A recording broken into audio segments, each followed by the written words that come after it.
Hello guys, welcome back to the channel. In this today's tutorial, I'm going to show you how to save call log number to your contact on Samsung Galaxy phone. Okay, first of all, we can open our phone application on our Samsung Galaxy phone. Then we can go to the recent option. Okay, and here you can select a phone number you would like to save to your contact.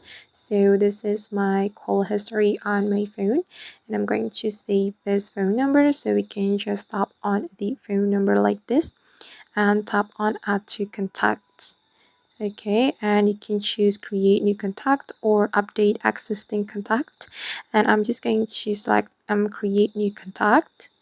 Okay, and we can name the contact right here. For example, I'm going to name it like this, and we can click on the save button to save this number to our contact.